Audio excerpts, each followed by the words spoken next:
was two different things. That was Mr. T. Then it says it doesn't say like stop recording. It just says start recording. So I don't know if it's actually recording. The audience can hear you. Everybody that's watching right now just heard you say they didn't see you do it, and then ask a question. We're still live. Well, live or not, we might not be recording. Just hit record then. That's funny. At this time, we like to have a moment of for a public service announcement. Oh, jeez. Bear with us, children. Bear with us. And you know, and that kind of works for the topic. She doesn't know it yet, but kind of works for the topic. Yeah. That's right. That's right. So tonight, Always on time. Tonight we are going to be talking about the topic. I'll fix it. I think. Yeah. Absolutely. So I'm gonna preface this topic tonight with going over our my unfortunate mishap this week. So Do tell. for those of you that know me, know I have a truck. And it was getting to be that time where my brakes needed to be done. And I pushed it off, and I knew they needed to be done, but I wasn't having any grinding or anything.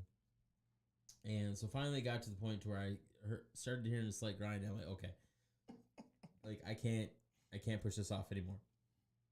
And it was at that moment I knew I messed up. Yeah. So I called around because, you know, it was still a little chilly out and everything, for those of you that know that we live in Chicago area. And the weather was still kind of a little unpredictable. 70 degrees one day, 30 degrees the next. Yeah. And then one weekend it was 80 something. Yeah. And then 20. literally 20 something the next day. Yeah.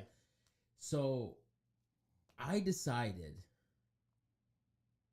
after making a few calls and hearing some astronomical pricing on having somebody do the work for me, I'm like, you know, I've done enough brake jobs in my lifetime. I'm good. I'll just do it myself. Just because you have a tool belt don't make you Bob the Builder. Hey, I am a great builder. Okay. Mechanic. So anyways, I decided, you know what, I'm going to do this myself, make my dad proud, my brother-in-law proud, and I'm going to, you know, get the jack out and take off those lug nuts and do it myself. You took off the lug nuts. You did that part right. Yeah, that's the only part that I did right, and I'm surprised the wheel hasn't fallen off yet. So anyways, I get everything off the one tire, and I pull off the caliper. For those of you that don't know, that's the piston that actually presses the brake pad to your router, which is the disc thing. Yeah, what he said. So I took it off the rotor, and all of a sudden, some voices of wisdom came to me. And I found out that I was supposed to have put it in maintenance mode, because apparently it has electric parking brake, and it needed to go into maintenance mode prior to exercising my abilities of mechanicism. So what I did is I go through this whole process. I finally put it in maintenance mode. No harm, no foul. I complete the brake job for the back tires. All of a sudden, my brakes don't work. Or my parking brake doesn't work, and it says it's malfunction, and I can't get it to stop saying it's malfunction, even though it doesn't seem like anything's wrong. Your truck was saying I followed. And I'm gonna make the story short by saying I'm an idiot, and I don't know how it happened. It was dark out. I was working by light. That's my excuse. Yeah. Some way, somehow, I had a brake pad flipped backwards, and that was the issue that was causing my brakes to not work. Which, go figure, right? The pad wasn't on the rotor. So, Can happen to the best of us. long story short, I spent way more money than I should have on this job. What I should have done is one, either had somebody do it professionally, or I should have got on YouTube prior to actually doing the job and took some words of wisdom from those online that have done this before me. And it just turned into a message. Yeah. To say the least. Real quick. So, tonight we are going to start in. Let me change my direction here so you guys can see this a little bit better. Whoops. That helps if I write with the right pen. We are going to be in. Nope, not problems. Proverbs. Fix to our problems. 3. And we're going to focus on verses 5 through 6. But just to give some context, we're going to start with verse 1. My child, do not forget my teaching, but let your heart keep my commandments. For they will provide a long and full life, and they will add well-being to you. Do not let truth and mercy leave you. Bind them around your neck. Write them on the tablet of your heart. Then you will find favor and good understanding in the sight of God and people. Here's verse 5. Trust in the Lord with all your heart, and do not rely on your own understanding. Acknowledge him in all your ways, and he will keep your paths straight. Do not be wise in your own estimation. Fear the Lord and turn away from evil. This will bring healing to your body and refreshment to your inner self. So there's a few things that we're going to discuss. And like I said, we're going to start our focus on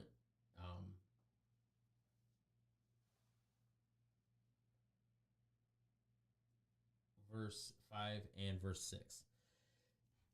So the first key part here is trust in the Lord. Let's pause. Just that phrase alone sums up the Bible. Pretty much.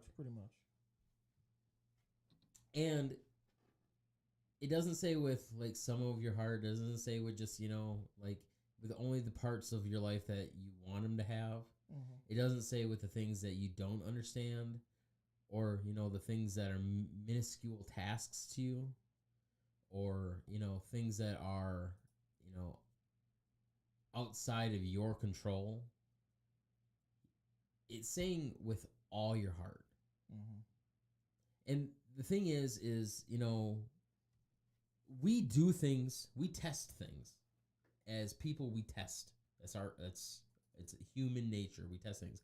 We tested the apple that was on the tree, or the fruit, not the apple, but we tested the fruit to see how good it really was, and if it did exactly what God said it was going to do. Great. And here we are.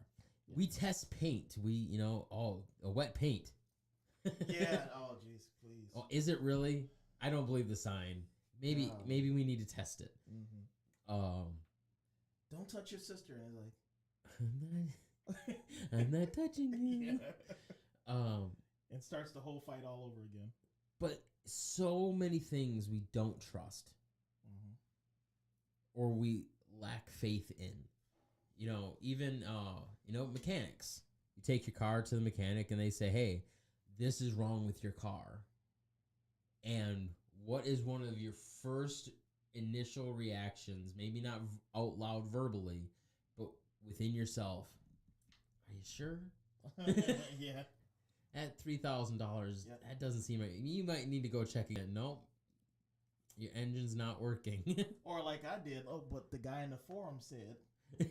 Yeah, me and Henry was having a problem with his bike, and he kept on going into these forums and stuff, and we had some an electronic engineer that works on small engines since I'm pretty sure he was in diapers. Yeah, pretty much. Was telling him, hey, you know what, this is what's wrong, this is what you need to do. And he's like, well, the forum says. And I'm like, oh, so that guy that you don't know, that has no track record, that could be an absolute moron, you're going to trust him over this person that actually looked at your bike, physically heard what it's doing, and knows exactly how to fix it. But no, we're going to rely on that other person because that's what we want it to be. What do engineers know? Yeah, right? They're smartest dumb people I know. I know, right? Go figure. So the scripture goes in and says, trust in the Lord with all your heart. And that's hard for us. Yep. That's hard for me. I don't trust nobody. Well, it's not hard for us to have in effect to happen. It's hard for us to admit to. Because if I don't tell you I'm not trusting what you're saying, I could nod all day long like, Becca can say, yeah, you do it this way, you do it that way, you say this, you say it. And I'd be like, that's quite profoundness, sister. Oh, yeah, you're right. But then in my heart, I'm like, yeah, no. I don't care what you said. Yeah, right. I don't care that thing says don't jump. But and Becca's in the room here, and we had the issue that just happened just a little bit ago, where she's like, time out. Yeah. I don't know what this is, and it's like sometimes we don't trust people to do things because they don't do things the way we would want it done. And she's learning, she's becoming this very valuable entity to the show. Mm-hmm. Because with her doing the stuff behind the scenes, it opens us up to be able to focus more specifically on the task at hand. This task. Mm-hmm. And she's a little bit better to look at than Henry. I'll have to tell you, sir, in my day, I was quite the catch. Well, that wasn't today. I know. It brings me up when my friend said, a little short story here. I was on the phone and my friend at work, and we were kind of bantering around. And he said something. I said, well, my mom said I'm handsome. He said, your mom need glasses. Right. I was like, I had no response. I just went to my toolbox and wept aloud.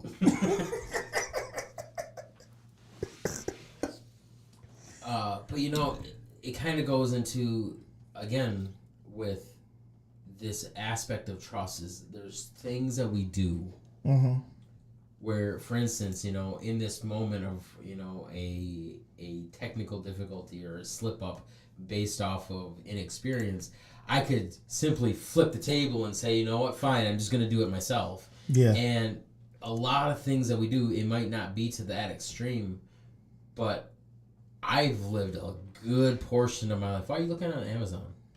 I've lived that lifestyle a lot. Yeah. Up until not that long ago, where I didn't trust nobody to do nothing. Yeah. Because it, in my mind, and I know a lot of people will sympathize with me, or empathize. Yeah, sympathize, that's sympathy.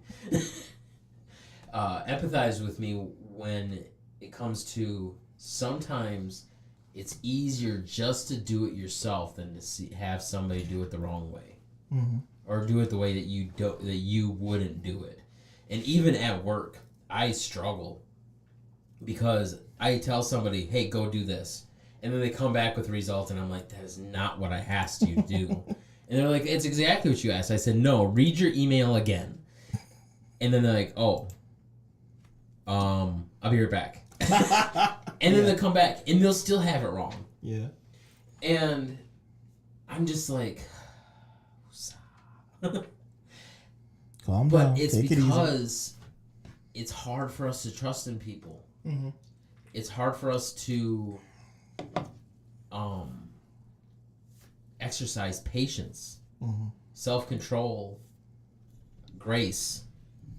Yeah. All these levels of things that Jesus portrays to us, we can't portray to other people Mm-hmm. based off of our human nature, because we're not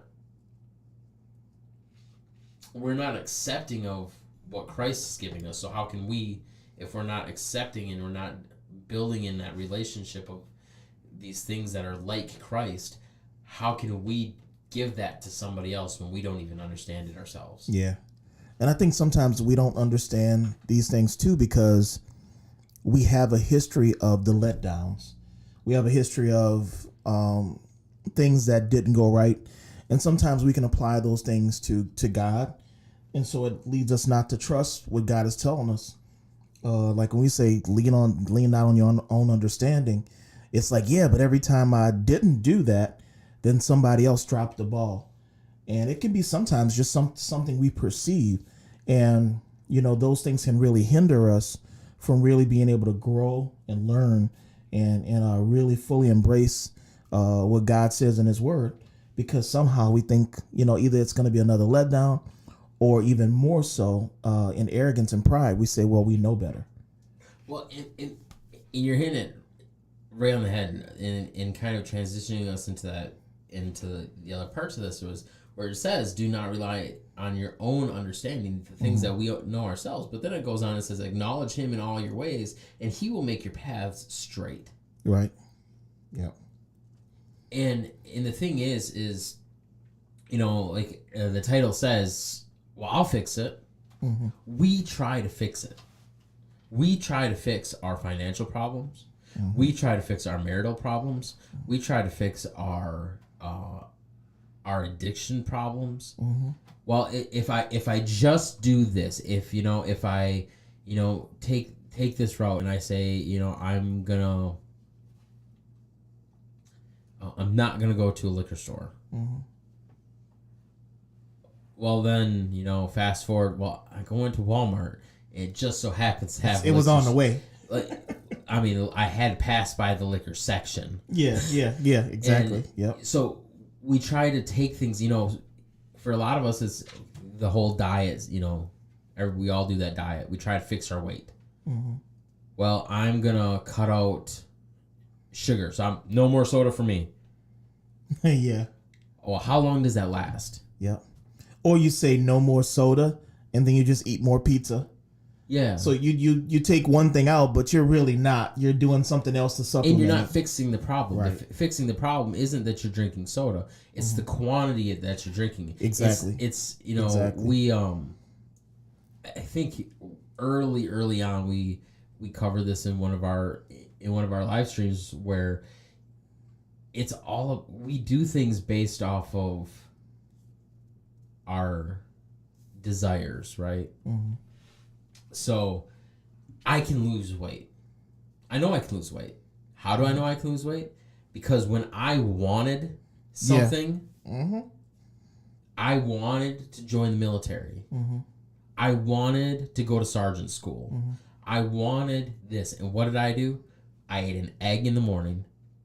I ate something super small in the afternoon. Mm-hmm. And then I'd eat like nothing at night. Mm-hmm. And I was drinking nothing but water. Yeah.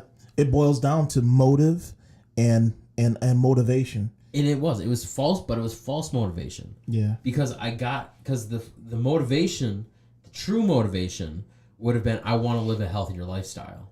Right. Right. The false motivation was, I want to live a healthier lifestyle until I get what I want. Mm-hmm. But that's, if you look at it though, it's unfortunate, but that's human nature. But it's discipline. discipline. That's what we do.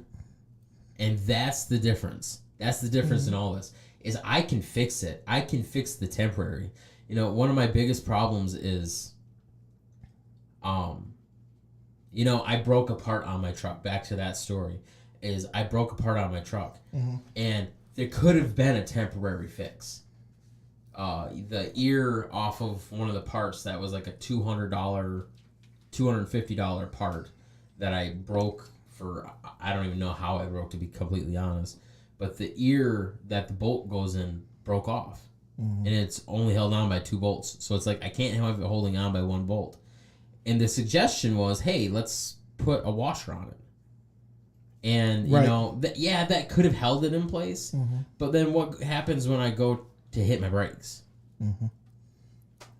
What happens down the road? I still have to spend the money. I still have to fix the root cause. Because if I don't fix the root cause, I'm going to have nothing but issues down the road. And in our lives, nobody wants to take care of the root cause. Nobody wants to take care of the generational baggage. Nobody wants to take care of the generational curses. Nobody wants to take care of the legal binding that demonic presence has on us. Nobody wants to take care of any of that. They just want to cover up the surface and say, you know what, I want to quit porn. Instead of dealing with the Jezebel spirit, I'm just going to, you know, make sure my wife has access to all my passwords. I'm just going to try not to be alone with my devices. Yeah, does that help? Yes. Yes. Is that a fix? No. No, because you're not dealing with the root cause. That's right. Why? Because we don't want to face that demon. We don't want to face that part of our life. We don't want to dig into the deep roots and see what's actually there. Because it's easier for us to say, I'm a good person, than to say, there's something wrong and I need to fix it. You know, a 10-step program, one of the most impactful steps that we see, It's the first step in that whole process is the first step. And why is that the most impactful? Because it's admission that I have a problem and I'm willing to find and get down to the root cause to remove the problem from my life. And most people what they think is by somehow skipping steps, you still end up at the same end goal, but you don't. When you skip steps, sometimes you may even fix the problem. But sometimes, like we had a shirt that says, the process, God's purpose is wrapped up in God's process. God's process, or God's purpose equals God's process, something God's like that. process. But what it's basically boiling down to is the fact that sometimes you have to go through the process to now have a working process in place for not when this thing breaks, but for when that thing breaks. So this may be inconsequential. You move it, moving from me, go. But so this might be inconsequential, right? It's a $10, $15 mouse. But what happens when that same process applied to a $500,000 home that I bought? Same process that fixes the problem, but now because I've skipped steps here, where it's a $15 problem if it all. I don't have any up. electrical tape. I'm just going to use some gum. Yeah. That worked. So it's the process that actually teaches you how to effectively deal with it, so that when now the consequence is much greater.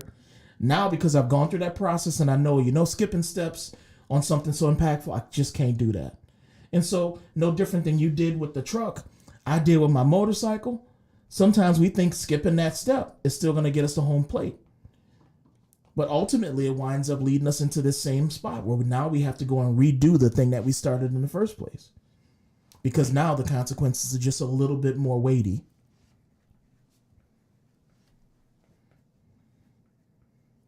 He's writing, children.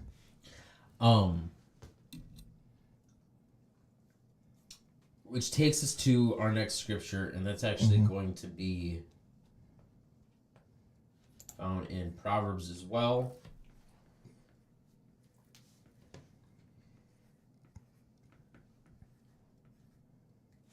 28 verse 26. Mhm. And this says, there we go. The one who trusts in his own heart is a fool, but the one who walks in wisdom will escape.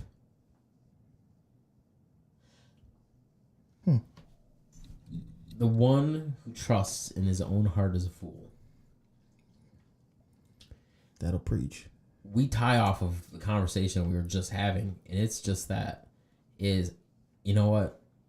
I could dive into the root cause. I could dive into the exact reasons why I'm not doing the things I should. Mm-hmm. I could ask Christ. I could talk to the church.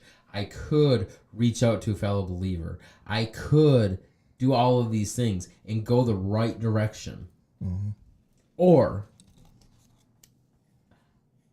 I can trust my own heart. Mm-hmm. And I can, you know, man, I'm going to be embarrassed. I'm going to be judged. Mm-hmm. I'm going to get hurt. Yep. You know, people aren't going to look at me the same. People aren't going to act the same around me. You know, I'm not going to get invited to places like I used to. I know, you know what, that those 2 or 3 people in the church that are always talking behind people's back, you know, God knows what they're going to talk about me. Mm-hmm. And we put all of these excuses, whether they're false or true, we put all of these excuses in our mind because that's what our heart feels. Yep. Mm-hmm. We want to be accepted. And for anybody that says, I don't care what people think, you're full of crap. Everybody cares Yeah. what other people think. Mm-hmm. For the longest time, I said, I don't care what people think. Little did I know, the deep down parts of me that I didn't even recognize at the time actually cared. Mm-hmm. Well, we do that, and it's no knock. We do that because it's a defense mechanism. You know, if I tell you I don't care, if I don't care, how can you hurt me? There you go. That's the whole thing. We're walling ourselves off sometimes from harm. Oh, so we think. And when we're putting up these walls, we're basically creating the walls of Jericho around us, where we're saying, hey, you know what? We're going to keep everybody out because I treasure and cherish the things on the inside. And some of those things are wicked, but we still cherish them. You know, I've heard people say, I'm not ready to let go. Know full and well that they have it. That there is a demonic spirit inside of them, and I'm not ready. Why? Because are you afraid of who you really are? Some of them have grown comfortable with it. You just took the words right out of my mouth. Are you comfortable in where you're at in life, and you're afraid that if that spirit leaves, am I good enough to withstand and withhold the friend groups that I have, the job that I have, the things that are making me comfortable in life? Is that all because of that demonic spirit? Because of that part of my life that people look to and they're like, oh, he's the fun one. He's the successful one. You know, people don't stay in that lifestyle because it's not fun. Right. People don't stay in that lifestyle because it's not a good time. People stay in those lifestyles. Why? Because they're getting something that they're not getting anywhere else, or that they didn't have before. Yeah, or so they think. It's like a kid joining a gang. Yeah, they get camaraderie. And they get family, quote unquote family, because you know when they were being raised up, they were in and out of foster homes, or you know their both parents worked full-time jobs and were never home, and the only time that they ever saw him was when they were drunk or getting abused and everything. And then all of a sudden, you know, this gang comes along and gives them false promises and says, hey, you know what, we got your back. You do something for us and we do something for you. And that's more than they've ever had before in life. Yeah. Because even like when they say like thick as thieves, it's because those thieves for the moment while they're in their debauchery, they're hanging tight together, tighter than I had when I had a real family. And, you know, I just want to kind of give the difference of between a hedge and a wall. When we put up a wall, we make it impenetrable for blessing, for God's understanding and control of our lives. And we misconstrue that with the fact of God putting up a hedge. When God puts up a hedge, it's a barrier for harm to us. So sometimes us putting up walls, we create the harm. And when God is trying to impact us and teach us and about the things and the ways we do them, and this whole mindset, we put up a barrier of our own doing. And then we blame God because we're like, well, God, you said you're going to put a hedge around me. And it's like, no. My hedge is different. The hedge is what I have put on you. You put up that wall. The difference is I'm doing it thinking that under my own power that somehow I can reach this thing of what I want. And God said, no, lean on my understanding because I am the one that created you. I am the potter. The clay doesn't get to tell the potter what it wants to be. So sometimes we misconstrue those two things. We put up this wall and we feel protected, and all to watch it crumble in a matter of seconds. And so now, but if God puts up a hedge, just like he did around Job, he said, enemy this far, no further. And so I'm sure the enemy wanted to take Job out, but he could not. He could do everything he wanted to him except for that. Because why? The Lord said, that's the line. That is the hedge. You go across that hedge, then you know it's going to happen. But you actually make a valid point. Is sometimes we get caught up. Well, you know what? I'm serving God and I'm still getting hurt. Right. Mm-hmm. There's a misconception, I feel. This is like a Kyle 101 moment. To me, there's a misconception based off of the knowledge that we have of Job. Mm-hmm. Is, you know, when people pray, oh, Lord, I pray a hedge of protection upon this person and all that. And that's fine and dandy. And, you know, those are powerful. That's a powerful prayer. Mm-hmm. However, that doesn't mean things won't happen to that person. Right, yeah. Exactly. That doesn't mean that they won't get in a car accident. Mm-hmm. That doesn't mean that they won't go bankrupt. Mm-hmm. That doesn't mean that their spouse isn't going to cheat on them and leave them. Mm-hmm. That doesn't mean that their kids won't get sick or that they won't get cancer or that they, you know, a friend of mine, you know, just passed away unexpectedly. One of the greatest worship leaders that I've ever played with. Yeah. Super anointed, on fire for God. I mean, just an amazing man of God. Mm-hmm. And just, to my knowledge, and I could be completely off tilt here, is I don't think that there was any medical things up to that point. Yeah. And all of a sudden, they were worshiping at a conference, leading worship, and then the next thing you know, he's in the hospital and died. Right, yeah. And it's like God's protection hedge doesn't stop things from happening. Yeah, that's tough, man. That sometimes God's hedge allows things to come to a certain point. Mm-hmm. Because God has the purpose. God has the plan. God knows from the beginning to the end. Yeah. And sometimes the things that he allows us to endure is to, one, build us, or is to actually protect us from something else. Yeah. Yeah. Yeah. It's just like when they say, like, people say, oh, I want to have X amount of money in my account. And I had a conversation with a friend and he said, oh man, I would never do such and such and such. I was like, you don't have access to those things. So don't tell me what you won't do when you don't have access to them. So now when you do have access, then you can say, well, even though I have access, I'm still not crossing those lines. I.e., you know, the example I made earlier about addiction and we'll use porn because that's a very common addiction in today's society. Mm-hmm. Is I will never watch porn again. Mm-hmm. But I got rid of all my devices. I,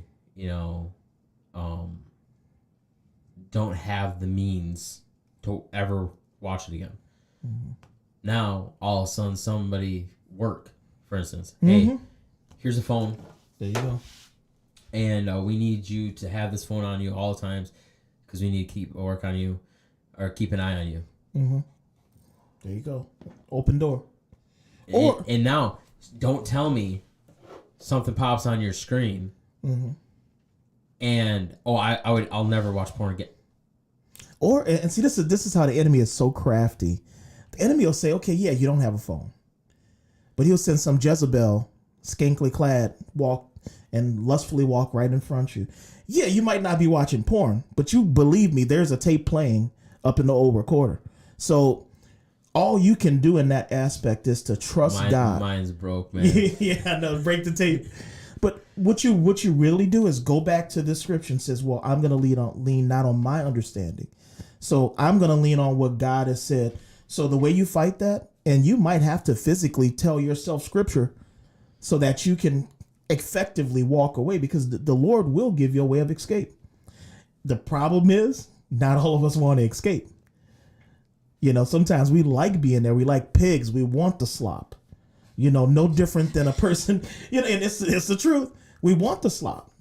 It's like when you come from a hey baby, give me that slop. Yeah, I know. It's like you come from a violent past, and you'll say all day long how much you want to walk away from it, but you're still waiting for that opportunity to throw hands because that's what you grew up in. And so the thing is, if we can diminish that inner desire to do those things, and by sometimes doing just what the Lord did in the garden, by speaking scripture back to that thing, that's, I think, a better method than just saying what I won't do, because it's good. It feels good to say, oh, what I won't do. But don't tell me what you won't do. Mm-hmm. Tell me the steps that you have in place to protect yourself exactly. from doing it again. Exactly. There you go. Because if you just say, I'm not going to do this, but you don't have a plan, that's like saying, I've never been trained with CPR. I've never been trained on how to work an AED. And I say, you know what? Nobody's going to die from a heart attack on my watch. Yeah, really? You've done no training to prevent it. Yeah. I really? get it. You've... I get so it. all of a sudden I collapse. What do I do? Well, we can't let him die here because I just said... Let's drag him in the hallway Right. and say Johnson did it. Knock on the door, drag him in the hallway, Johnson, come to the door. Run! But don't close your door. And then you look at it got him. Colossians 3:17 says, let the word of Christ dwell in you richly. Well, actually, that's 3:16, sorry. Teaching and exhorting one another with all wisdom, singing psalms, hymns, and spiritual songs with all the great, with all blah, blah, blah, blah, blah, blah. And spiritual songs, all with grace in your hearts to God. And whatever you do in word or deed, do it all in the name of the Lord Jesus, giving thanks to God the Father through him. I would let Henry read these, but if you think I'm having a hard time, just wait. But wait, there's more. There's more. Let the word of Christ dwell in you richly, teaching and exhorting one another with all wisdom, singing psalms, hymns, and spiritual songs, all with grace in your hearts to God. You want to know the plan of action to stop yourself from doing that again? Worship, pray, repeat. Worship, pray, repeat. Yep. That is how you stop yourself from falling into the temptations, and you stop yourself from having to be the one that fixes the problem. Yeah. You call on the ultimate mechanic. And you say, hey, you know what? This is broke. Fix it. You know what? This is broke. Fix it. You know what? This is wrong. fix it. Hey, you know what? I need some preventative maintenance done. Mhm. And you Absolutely. allow Christ to dwell within you by getting into the Word, by getting on your knees, by worshiping in song and spirit. And whatever you do in word or deed, do it all in the name of the Lord Jesus, giving thanks to God the Father through him. Everything you do it for God. Yeah. You know, the funny thing is, humanity, we're so weird, and it's just yeah, I know, right? Yeah, I'm speaking to myself, but it's like we're so weird. Like the other day, I called you and I was like, hey, text you and say, hey, how do you convert this file into that file? So, and this is what humanity does, right? So I will call on and get a lifeline from a friend about converting a file. But how often are we asking the Lord about direction for what we should do next? So Convert my action. Yeah, in a way, that's really because it's converted from what I really want to do to what you want me to do. And we're so easy to ask other people their opinions or their expertise, right? For I know the plans I have for you, saith the Lord, plans for good and not for evil, plans. It's all in his plan. Yeah, exactly. It's if we simply were to understand and stop trying to figure it out ourselves and simply phone a friend and say, hey, what do I do next? Yep. It's not for lack of knowledge that we're perishing. It's for a lack of desire. We don't desire the things that we know are right.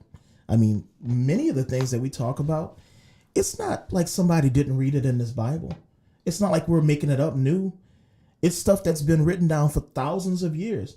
It's the fact of, do we have the desire to want those things more than we want our own desires? And I am just as guilty as anybody else, maybe 10 times more. But the thing is, the more that I'm honest with myself and others with that, then I can effectively make changes. So then it can be some things that I actually roll into having convictions about. Because convictions really are going to really shape your character.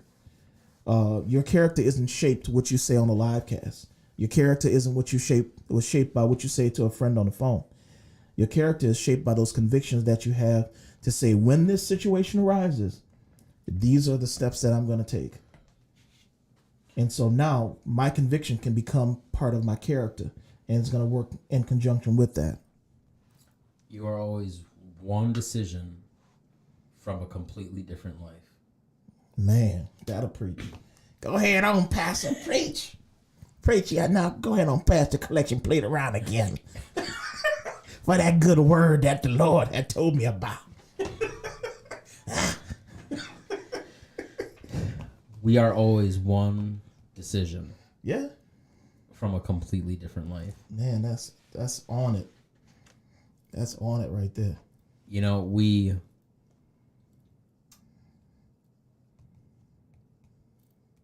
say you have a bottle of whiskey on the counter. Man,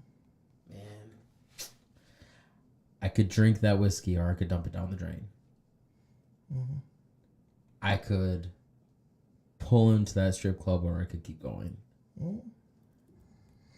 I could go to church or I could stay home. I could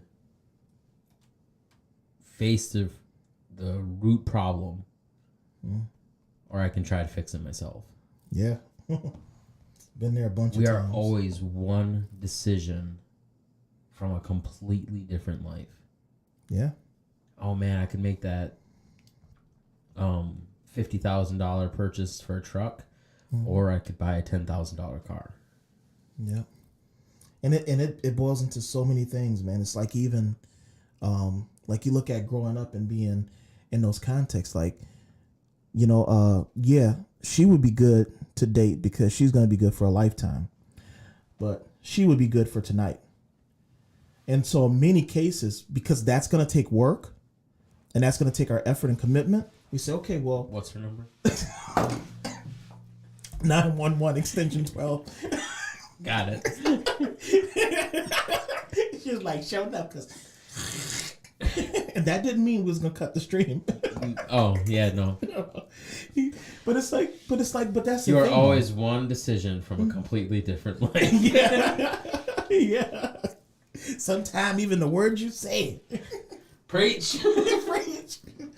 But that's the whole thing is, and I think many of us we're making the gross error of not wanting to put in the work that it takes to get that, supplementing it for tonight, and that boils down to what you said. It's that one decision that may change your night. Now you have a love child. That now you're gonna have 18 years of child support or whatever else, or just the conflict. Whereas if you'd have took that choice, now I'm married and we can raise our kid together in a good wholesome home. So that choice will impact not only your life but that other person's life that has something to do with it now. And that decision isn't always easy. No. That decision may, you kind of hit it on, even though I made fun of the situation. You hit it on the head. Sometimes the best decisions take the most work. Sometimes that spouse that or future spouse that you're looking at, that might be the most work that you'll ever have to put into a relationship. It might be the most that you have to change. Yeah. It might be the most that you have to give up. And it might hurt a lot. But you'll see the fruit at the end.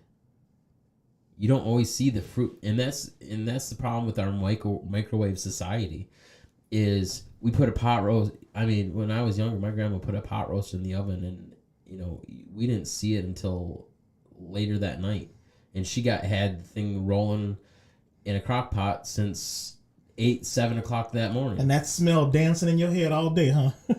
And torture. But now we throw a pot roast in the microwave for 5 minutes and it's done. And it doesn't taste anything like what it did, but we just want it now. Yeah. Yep. And and we don't want to put in the work. Yep. We don't want to put in the hurt. We don't want to put in the effort that it's going to take for us to say no. Yeah. The effort that's going to take. We don't want to get in arguments. We don't want to get in that confrontational mode. And even if that confrontational mode might not even be third party, it might be within ourselves. Yeah. And so, the other, cliche statement that I kind of want to end it with.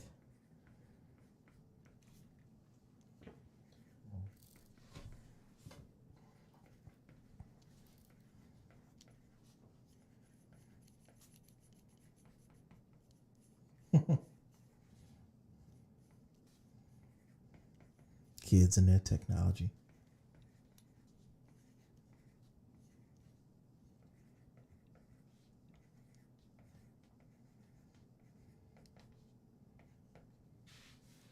Don't stop when you're tired. Stop when you're done. Yep. Yep. Don't give up. Don't give up just because you couldn't fix it. I go back. I'm gonna end it back with the truck. I could have gave up and said, you know what, forget it. I'm gonna go to the mechanic. I'm gonna pay $1,000, have them do whatever they got to do to it, and been miserable the whole time. Or I can reach out to the knowledgeable people around me and say, hey, you know what? I messed up. I don't know what to do. Can't figure it out. Give me guidance and wisdom. And essentially, that's what fixed the problem. Is, Yeah. we can just give up. so many people give up. They, suicide's at an all-time high. Yeah, man. Because I've tried this, I'm a girl and I tried liking girls and that didn't work. I'm a guy and I tried liking guys and that didn't work. I'm a guy but I want to be a girl because being a guy didn't work. Or I'm a girl, want to be a guy because that didn't work. And we create this identity issue within ourselves because one, we're just not happy with ourselves. Right. Yep. Because we don't have, we don't see, let me rephrase that. We have, but we don't see another way out of the problem. Right. And and I remember when I was younger, man, I thought to myself, 20 years wasted.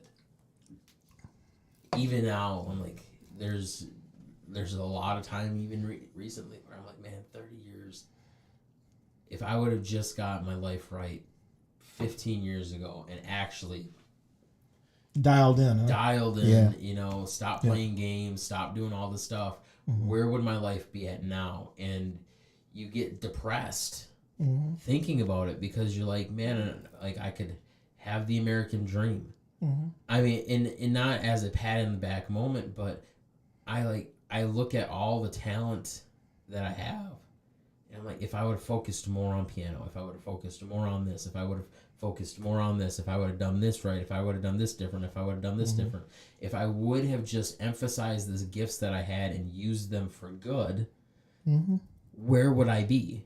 Yeah.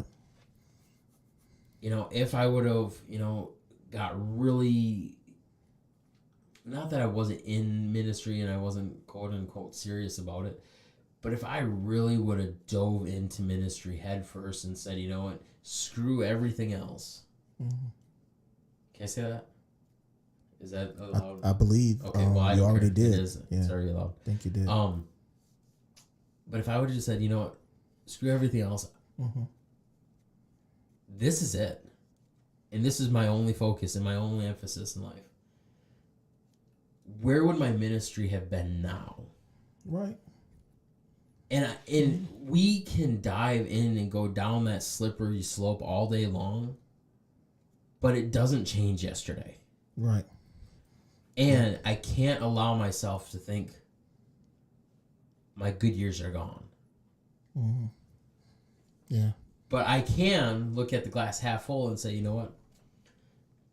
Though I'm 35, though I did waste maybe a good portion of my life in my eyes, I still have 35 good years. I still have double my lifetime left. So I'm only halfway there. I still have the last half of the race to go. Maybe I should stop focusing on that. Right. And I need to start focusing here. Right. It's cliche, but a lot of people will say it's not how you start, it's how you finish, right? So I just watched, man, I wish I would have known you were going to say that, because ESPN, right? I think that's what it is, ESPN. I think so. No, but I watched this clip, and in this clip, it was this girl. She took off running. Oh, yeah. And she ran right out of her shoes. That is the epitome of it right there. And all these other girls kept on going. She stopped, went back for her shoe, and still won the race. Yep, put the shoe on and was like... And she was booking it. Yeah. And it's like she could have just been like, man, bad start. Whatever, I lost this one. Or threw the shoe in the crowd mad, But instead she took off and she's like, you know what? I'm going to run. At worst, I still gave my everything. Even if you still come in last. Yeah. Yep. And exactly she still won. Man. I mean, what would be the end if we ever took that same attitude to life and things in general? It's one thing to bring that humility in to say, you know what, now I need to recalibrate. But it's another thing to say, okay, now I got to get moving. And if I come in last, even if in this fiery furnace we still get burned up, even if this happened, even if that, put whatever in that box, But what happens? But what can we say if we say, well, you know what? At least I didn't give up. Because sometimes it's not really about us. So while you're out there dealing with your truck, you have little kids there looking through the window. But you know what? Paul said it. I fought the good fight. Mm-hmm. And I finished the race. At no point did he say he won. Right? Yeah. That's true. At no That's true. point did he say, you know what? I won the. Yep. I fought the good fight and won. Mm-hmm. I finished the race in first place. Yeah. Yep. His only statement was, I fought until the end. Yeah. And I finished the race. He got kicked out of the city and stoned. Right? And to be excited in that moment, like, man, I just finished. Mm-hmm. No participation trophy, no nothing, just I finished. Mm-hmm. We just need to finish. Mm-hmm. But we need to finish strong. Yeah. And that's what won that little girl a race, because she ran that race like she was going to finish strong. And my thing is this, from a soldier's perspective, we have our 2-mile run that we have to do at the end of every PT test. Mm-hmm. And it's the last event. And, I know people that they knew they were going to fail it. And I would get so irritated. All the sergeants would get so irritated with the individuals that you'd see on the back stretch, the farthest portion away from the sergeants. They'd be walking. Right. And then they'd come around the corner, and then they'd start running. They'd run past the sergeants, get back to the... start walking again. And then start walking again. But you know what? That person that took 22 minutes, but they collapse after the finish line. Yeah. Those are the soldiers. It's like, yeah, you may have failed, but I can count on that guy. But it's not for lack of effort. Yep. So while everybody else is getting discharge paperwork and all this other stuff, you have these soldiers that are, hey, let me help you in the gym. Right. Let me help you develop a plan. Let me help you get you to the next step, to get you to finish, because we want you to finish. Mm-hmm.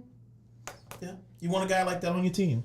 And I remember, because when I had joined, I was older, and I remember when I, the first PT test I took at basic training was my fastest time, and it was like 13 minutes and some odd seconds, and I mean, I fell across that finish line, and I started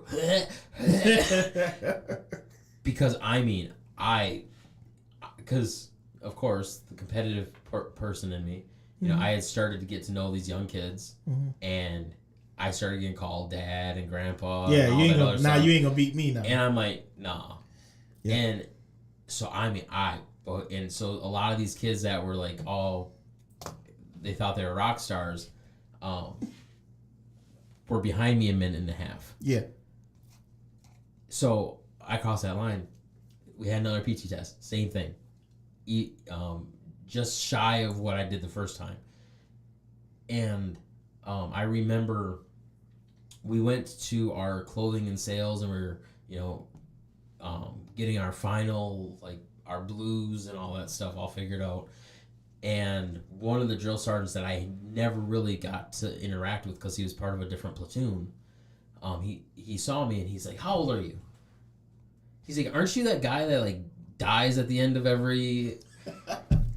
And I was like, "Yeah, that's me." And he's like, "Well," he's like, "At least we know that you're giving it everything." Mm-hmm. And that was all he said. People see that. And then we moved on. And I mean, that was my first interaction with this guy. Mm-hmm. And it just goes to show people that you don't even know are watching. And mind you, this was weeks after our last PT test. Right. And he still remembered it weeks after. Mm-hmm. He remembered. So he had some time to forget it. And we do that in the dark. Mm-hmm. Like, it's 5 o'clock 4 or 5 o'clock in the morning, and we're doing this PT test. So not only did he recognize me from being that person in the dark Right. and was able to pick me out. So it just goes to show, like, you know, in your walk, in your life, and we're going to end it right here, is one, don't stop when you're tired, stop when you're done. Not just for you,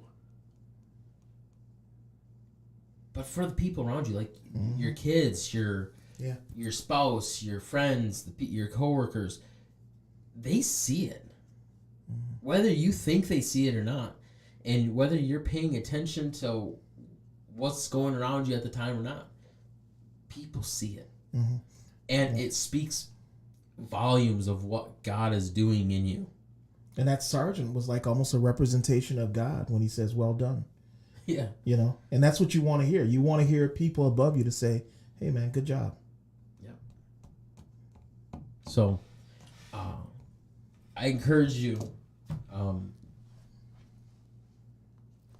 don't try to fix it on your own. Yeah. And don't stop. And that's all I got. Yeah, that's right, man. That's when they like the people say, man, if you're going through hell, don't stop. Yeah.